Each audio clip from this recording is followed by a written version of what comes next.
এই ভর্তাটা একবার বানালে বারবারই আপনাকে বানাতে হবে, কারণ এই ভর্তাটা একবার খেয়ে যখন আপনি মজা পাবেন আপনার তখন বারবারই বানাতে ইচ্ছা করবে। এরকম দারুণ একটা মজাদার ভর্তা। আজকে মাছ ভর্তা করব। তো এখানে আমি নিয়েছি দাঁতিনা মাছ। একটা দাঁতিনা মাছ আমি ভালো করে ধুয়ে এখন লবণ পরিমাণ মতো, হলুদ হাফ চামচ এবং মরিচের গুঁড়া হাফ চামচ দিয়ে ভালো করে মাছ মাখিয়ে নেব। প্রথমে আমি মাছটাকে ভেজে নেব।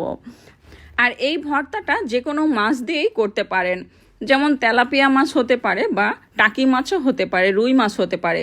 আরও আমি এখানে 5-6টা ছোট সাইজের টমেটো নিয়েছি মাছ বরাবর কেটে। মাছে মাখানো মশলা দিয়েই এখন টমেটোগুলোকেও মেখে নেব। চুলায় একটা প্যান বসিয়ে দিয়েছি, এখানে সরিষার তেল দিয়েছি।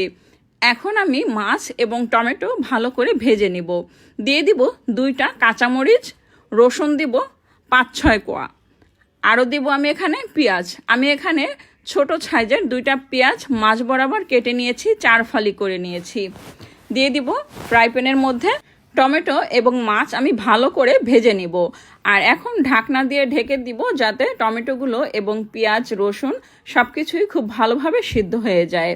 মাঝে মধ্যে যখন কোনো কিছুই খেতে ভালো লাগে না, মাছ মাংস কোনো তরকারিও খেতে ভালো লাগে না, তখন এরকম একটা ভর্তা আপনার খাবারের রুচি বাড়িয়ে দিবে আর পেট ভরে ভাত খেতে পারবেন। শুধু টমেটো ভর্তাটাও খেতে দারুণ মজার, একটু টক টক লাগে, খেতে ভালো লাগে, তবে মাছের সঙ্গে হলে স্বাদটা যেন দ্বিগুণ বেড়ে যায়। অনেক সময় ব্যস্ততার কারণেও মাঝে মধ্যে রান্না করতে ভালো লাগে না, মাছ রান্না করতে ইচ্ছা করে না বা ঝামেলা মনে হয়, তখন এভাবে মাছ ভর্তা করে খাওয়া যায়।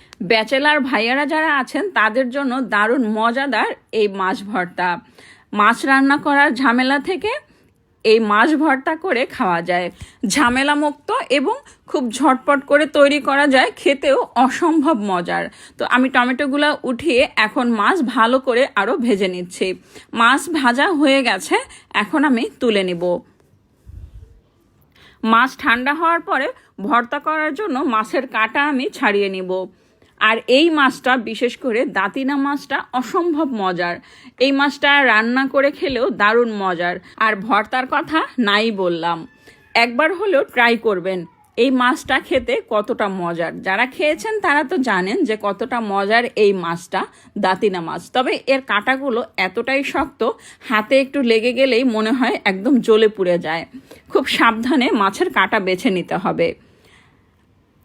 এখানে আপনি চাইলে রুই মাছ বা তেলাপিয়া মাছও ভর্তা করতে পারেন, অথবা শিং মাছও হতে পারে, যে কোনো মাছ ভর্তা করা যাবে।